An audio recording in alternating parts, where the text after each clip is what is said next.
au-delà de ces questions de sécurité générale, vraiment, il y a la question spéciale de la sécurité routière, vraiment, qui est vraiment un des problèmes centraux au niveau de la région de Louga. Et aussi, je dois l'avouer, dont la gestion est très, très difficile. Voilà, et ce qui pose aussi de nombreux accidents, dont la région aussi fait partie aussi des zones les plus accidentogènes, si je peux m'exprimer ainsi, au niveau du Sénégal. 80% de nos accidents routiers sont causés par l'humain. Donc, il faut travailler maintenant sur l'humain. Maintenant, comment travailler sur l'humain? Ça c'est la grande question. Vous savez, nous sommes État, nous sommes autorités administratives. Donc, notre rôle en matière de sécurité routière, c'est de prendre les mesures adéquates. Ce sont des mesures d'ordre sécuritaire. Ça veut dire, par exemple, aujourd'hui, si vous prenez les routes nationales, vous voyez souvent les contrôles de police et les contrôles de gendarmerie. La deuxième action, je l'ai dit tout à l'heure, c'est la construction et la réhabilitation des routes.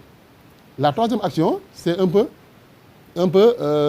l'augmentation du volet répressif, quoi. Parce qu'aujourd'hui, je peux vous citer deux grands projets sur lesquels l'État travaille et a beaucoup travaillé. C'est le programme Zéro Accident, que vous connaissez bien. Bon, maintenant, aujourd'hui, si vous posez la question, aujourd'hui, en termes de bilan sur le programme Zéro Accident, je peux vous dire que le bilan est un peu mitigé. Donc ça, c'est un. Le deuxième programme aussi, et ça, on a commencé à l'appliquer depuis 2016-2017, c'est l'application des 10 mesures. Contrôle routier, contrôle des pièces, contrôle des véhicules. Et ça aussi, depuis 3 ans aussi, vraiment, nous avons constaté que ça n'a pas beaucoup d'effet aussi sur les accidents routiers. Donc vous voyez un peu, vraiment, le volet sécuritaire, le volet administratif, qui n'ont pas produit beaucoup d'effet. Et comme c'est l'humain qui est à la base de l'accident, mais travaillons maintenant sur l'humain. Vraiment, on attendait aussi impatiemment l'arrivée vraiment de ce partenaire, partenaire West Africa. En fait, le rôle de l'État n'est pas d'aller communiquer et de sensibiliser au niveau des routes. Non, l'État aussi a d'autres obligations, quoi. Donc ça, ce n'est pas tellement notre rôle. Aller communiquer, aller sensibiliser, on le fait, mais nous le faisons de manière institutionnelle. Et aujourd'hui, pour gagner ce combat-là,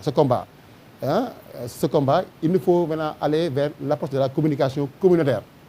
Et ce n'est pas le rôle de l'État aussi, vraiment d'aller appliquer la communication communautaire. Ça, il n'y a que des partenaires comme West Africa qui peuvent le faire à travers les relais sociaux, et à travers aussi les leaders communautaires. C'est pourquoi moi-même j'ai beaucoup apprécié vraiment l'atelier qu'on a tenu ici au niveau de la région de Louga pour mieux former vraiment ces partenaires.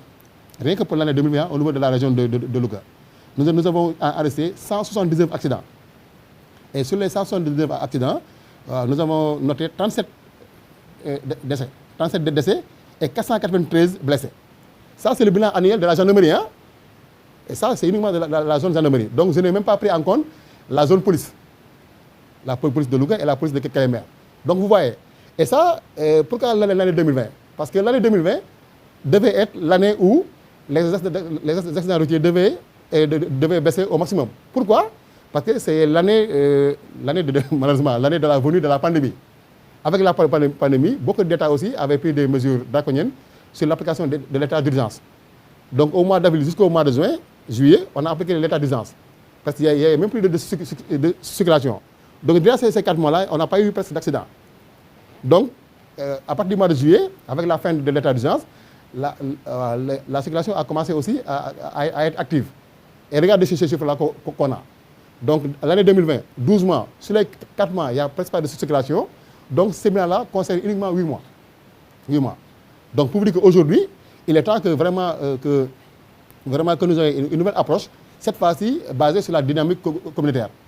Et c'est là où on attend non seulement le rôle et l'implication vraiment de partenaires West Africa à travers ces leaders communautaires. D'ailleurs, moi-même, je l'ai même lancé un appel très fort. Je dis qu'aujourd'hui, à partir de cet atelier, nous devons même nouer un partenariat sur la base duquel vraiment ces relais vont même faire de communication au niveau quand même vraiment des villages et des communes pour mieux conscientiser aussi les masses et aussi conscientiser les populations. Le problème, ce n'est pas souvent la mise en œuvre des projets ou bien les plans d'action qui sont exécutés au niveau des projets. C'est que souvent, nous avons fait un constat en tant qu'autorité territoriale, que souvent, quand un projet est déroulé, ou bien quand un programme est déroulé, ou bien quand un ONG applique un plan d'action, 2 ans après, c'est comme s'il n'y avait pas d'impact. C'est comme s'il n'y avait pas une volet pérennisation. Et aujourd'hui, notre rôle, c'est quoi? C'est aujourd'hui quand même de vraiment d'inverser cette tendance. Parce que moi, vraiment, je l'ai toujours dit, je dis qu'aujourd'hui, en fait, une ONG ou bien un projet ou un programme, son rôle, c'est un rôle de lampe de lancement. vraiment le projet, il lance. Maintenant, c'est à nous quand même de prendre la balle au bon et de l'appliquer de manière durable. Donc notre combat, c'est de gagner la durabilité. Comme vous l'avez dit tout à l'heure, les leaders communautaires sont là. Nous sommes là. Une fois que le partenaire aussi part, c'est à nous maintenant de connaître le travail. Parce que c'est un travail quand même qu'il faut continuer, qu'il faut pérenniser dans tous les cas de figure. Sinon, vraiment, ce même constat qui est là va toujours continuer aussi à exister. Et ça aussi, il n'y a pas de notre intérêt, aussi bien pour l'État, les populations, les collectivités, même la société civile aussi, de laisser aussi cet état de fait continuer. Donc aujourd'hui, nous allons travailler vraiment avec les partenaires dans le cadre de la durabilité, dans le cadre du volet pérennisation. Parce que le tout administratif, le tout répressif ne produisent pas de résultats. Donc allons maintenant vers la dynamique communautaire. Et d'ailleurs même aujourd'hui, même dans le monde, dans beaucoup de secteurs d'activité, dans le monde, aujourd'hui, la priorité, c'est l'approche communautaire. C'est l'approche communautaire. Donc je voudrais vraiment remercier l'ONG vraiment partenaire West Africa, avec qui j'ai beaucoup collaboré au niveau de la région de Tambacounda et avec qui aussi je continue de travailler aussi au niveau de la région de Louga, surtout dans les questions de droits humains, mais particulièrement aussi dans les questions de sécurité routière. Et vraiment, mon dernier mot, c'est de leur assurer de notre vraiment appui et de notre collaboration, vraiment en vue aussi de gagner quand même ce fléau. Parce qu'aujourd'hui, l'insécurité routière aussi est un fléau au Sénégal. Un fléau au Sénégal. Et vraiment, il nous appartient de relever ce défi-là. Et si on travaille vraiment dans un cadre dynamique et dans un cadre scientifique, et aussi dans un cadre aussi dans la rigueur, parce que nous allons quand même relever le défi. Parce que moi, je suis de ceux qui croient que, vraiment, en matière de sécurité routière, il faut que la loi, la sécurité, le citoyen et la communauté travaillent ensemble. Et si vraiment une seule chaîne, un seul maillon de cette chaîne-là manque, on ne va pas avoir de résultats, tout simplement. Donc travaillons vraiment à créer cette chaîne-là, qu'on peut même appeler chaîne de valeur, chaîne de valeur, pour vraiment gagner la bataille de l'insécurité routière, vraiment au niveau de la région de Louga.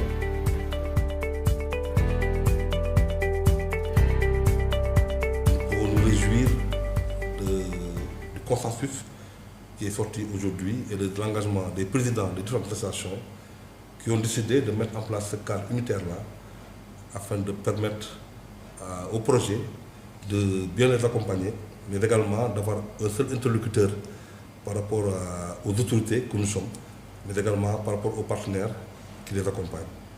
Donc ce motif de satisfaction qu'on a, du fait que c'est une réunion qui s'est très bien passée et qui a abouti véritablement à notre objectif qui était de mettre en place ce cadre fédérateur. Donc c'est ce que veut dire saluer le projet. Saluer le projet et nous réjouir également de la présence du projet dans le département. Nous connaissons la qualité des hommes et des femmes qui ménagent ce programme-là. Ce n'est pas notre première initiative. Nous avons eu à travailler de par le passé et cela au grand bénéfice des populations. D'autant plus qu'il s'agit de lutter contre toutes les formes d'insécurité routière. Et je pense que le message est en train d'être bien passé. Par rapport au plan d'action qu'on a élaboré, nous en sommes à notre troisième activité. Le département de Tambacounda, particulièrement que j'administre, partage une frontière avec 4 régions et 4 pays, comme vous venez de le dire tantôt. Et vous savez que les motos de Jakarta ont fini par s'imposer à nous, compte tenu du fait que c'est un secteur qui regroupe beaucoup de jeunes. Nous avons dénombré plus de 5000 conducteurs de Jakarta rien que dans la commune de Tambacounda, ce qui est quand même un nombre assez important. Mais au-delà même de ces jeunes conducteurs de vélo-taxi, il y a d'autres utilisateurs de Jakarta. C'est maintenant un moyen de transport très utilisé. La sécurité routière n'est pas que les accidents, mais c'est un tout. C'est un tout. Et maintenant, au-delà des accidents récurrents qui sont notés dans le département et qui mettent en cause pour la plupart des conducteurs de Jakarta, mais également il est arrivé par moment que certaines actions, notamment d'insécurité soient commises par des conducteurs de Jakarta et qui ne sont pas notamment reconnus parmi les conducteurs de vélo-taxi.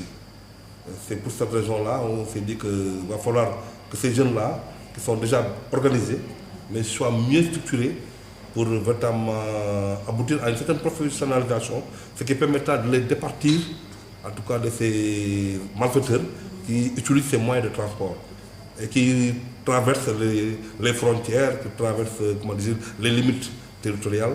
Donc je pense que c'est une initiative qui vient à notre honneur et qu'il va falloir renforcer davantage. Bon, en tout cas, remercier et me féliciter, comme je dis, du projet, notamment qui est un projet très très important et qui profite non seulement aux personnes du secteur, mais à toute la population. Parce que celui qui n'est pas utilisateur d'un véhicule de transport est également utilisateur, c'est que le piéton. Donc c'est un projet vraiment qui vise à lutter contre toutes les formes d'insécurité. Donc on ne peut que s'en réjouir et l'accompagner dans ces initiatives. Mais également remercier en tout cas tous ceux qui sont dans le projet pour leur accompagnement, pour leur disponibilité, mais également pour les efforts qu'ils sont en train de consentir pour que le Sénégal puisse aller de l'avant.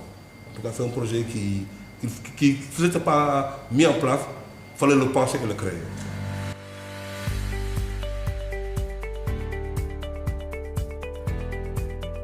À Louga, surtout avec les problèmes de Jakarta, effectivement, la circulation est devenue aujourd'hui un vrai problème. Parce que c'est des jeunes qui sont là, qui partagent la route avec des automobilistes bien formés avec leur permis. Mais malheureusement, ces jeunes-là n'ont pas de permis et ils conduisent effectivement des appareils, des motos qui sont très rapides et qui effectivement ne peuvent pas maîtriser à 100%. Ce qui fait que depuis quelques années, nous avons assisté, si nous avons sur le plan des statistiques, à des centaines et des centaines de jeunes qui ont perdu la vie et qui sont devenus handicapés tout simplement parce qu'ils ont eu un accident sur la route. Et effectivement, Partneuse a eu à former, à conscientiser et à sensibiliser beaucoup de jeunes et de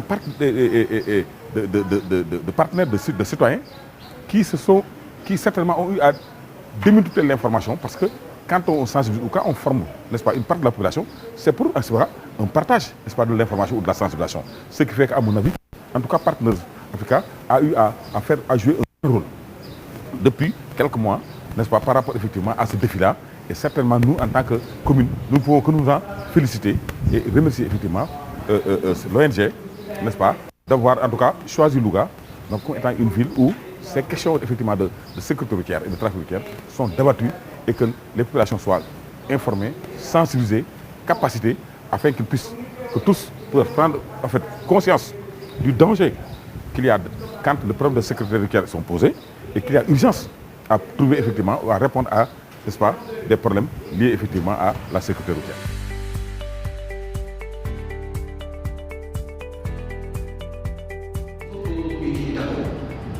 Parce que Partneuse, ak relative ak équipe bi ñoo tàmbali def formation bi il faut que ñu sant bi parce que mooy dafa am yu ñuy jéem moom ñun suñu bopp amuñu solution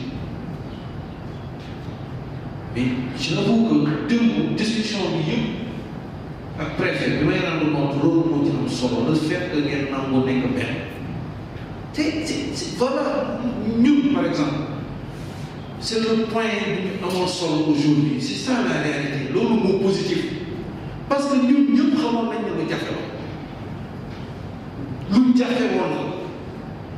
En belle affaire de non seulement Partneuse, mais nous cadre nous avons mais il y a une entité dont nous responsables. Mais le processus de